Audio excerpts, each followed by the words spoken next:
नमस्कार फ्रेंड्स, स्वागत है मेरे चैनल डॉक्टर प्रशांत त्रिपाठी प्रयागराज में।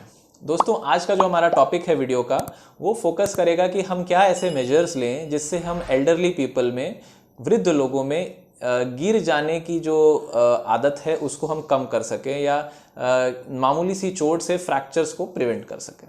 तो हम क्या कर सकते हैं दोस्तों? अगर आपके घर में कोई वृद्ध है, आसपास कोई वृद्ध है, तो आपको अपने आप से 3 प्रश्न पूछने की ज़रूरत है।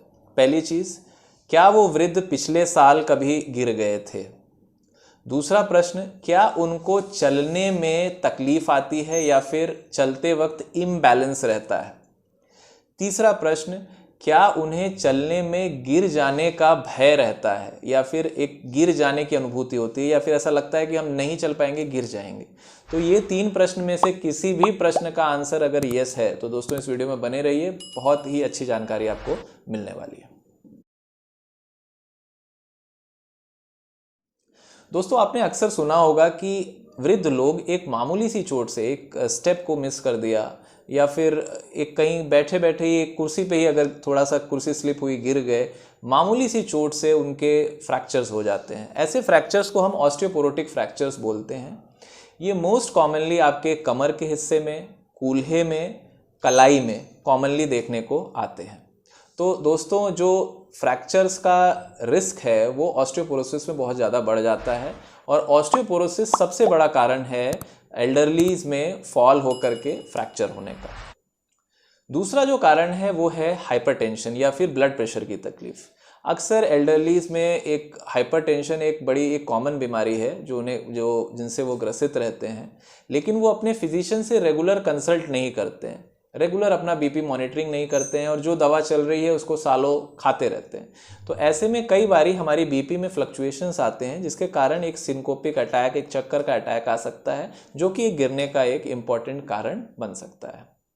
तीसरा जो कॉज है वो है ड्रग्स। कुछ ऐसी दवाएं होती हैं जैसे दर्द निवारक दवाएं जिसमें ओपियोइड्स हो गए, कुछ एक नींद की दवाएं हैं जो हम जिनको नींद नहीं आ रही है लोगों को वो लेते हैं, या फिर कई सारी ऐसी पेन किलर्स मेडिसिन हैं जिनसे सिडेशन होता है, हल्का नींद जैसा या मदहोशी का जो है एक अनुभव होता है। तो ऐसी दवाओं के जब भी हम इफेक्ट में रहते हैं तो उसमें भी चक्कर आना या गिर जाने के चांसेस अधिक होते हैं। चौथा एक कॉमन कॉज है वो है पार्किंसंस डिजीज या कोई भी ऐसी बीमारी जिसमें मसल का कंट्रोल बॉडी से चला गया है, उसमें भी गिर जाने की शक्यता बहुत ही ज़्यादा बढ़ जाती है। इसके अलावा कई पेशेंट्स में जिनमें हाइपरटेंशन के कारण कई बार स्ट्रोक के अटैक हो जाते हैं या जिसे लकवा या पैरालिसिस हम कहते हैं। तो ऑलरेडी जो पैरालिटिक पेशेंट होता है उसकी कई बार रिकवरी इनकम्प्लीट होती है या फिर अगर रिकवरी हो जाती है तो भी मसल्स में वो दम, वो जान, वो ताकत नहीं होती है।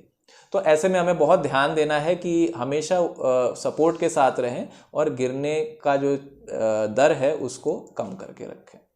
तो दोस्तों, अब मैं आपको बताऊंगा कि हम क्या ऐसी चीज़ें कर सकते हैं जिससे हमारे वृद्ध को हम सेफ कर सकें, हमारे घर में जो वृद्ध लोग हैं उनको हम सेफ रख सकें और उन्हें गिरने की शक्यता जो है वो कम कर सकें। तो पहला इसमें जो है वो है ऑस्टियोपोरोसिस का मैनेजमेंट। जो बुढ़ापे में हड्डियां खोखली हो जाती हैं, कमज़ोर हो जाती हैं, उन्हें हमें मजबूत करना है। उसके लिए हमें डाइटरी इंटेक कैल्शियम का, विटामिन डी का, मैग्नीशियम का, एलेंड्रोनिक एसिड का, इन सब का रेगुलर वे में लेना है जिससे हमारा ऑस्टियोपोरोसिस मैनेजमेंट हो। अगर आप ऑस्टियोपोरोसिस से रिलेटेड कोई जानकारी लेना चाहते हैं तो मेरा एक वीडियो उस पर ऑलरेडी पोस्टेड है।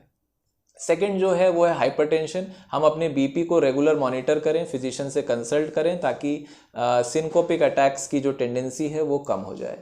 थर्ड चीज़ है पार्किंसंस। उसमें भी हम अपने न्यूरो डॉक्टर को कंसल्ट करके उसके जो रिलेटेड जो इलाज है, जो मेडिसिन हैं, जो फिजियोथेरेपी रिक्वायर्ड है वो स्टार्ट कर सकते हैं। चौथी चीज़ जो हम कर सकते हैं एल्डरली में वो है वेट ट्रेनिंग। दोस्तों, वेट ट्रेनिंग से मेरा आशय ये नहीं है कि हम वृद्ध लोगों को डंबल्स और वेट्स को उठाने के लिए कहें। नॉर्मली जो एक इलास्टिक बैंड्स या फिर थेरा बैंड या रोप्स आते हैं उससे भी हम एक्सरसाइज कर सकते हैं। कुल मिलाकर के एम ये रहना चाहिए कि कुछ जो है मसल्स को रेजिस्टेंस मिले जिसके अगेंस्ट वो वर्क करें, जिससे हमारी मसल्स जो है वो थोड़ी सी मजबूत बने।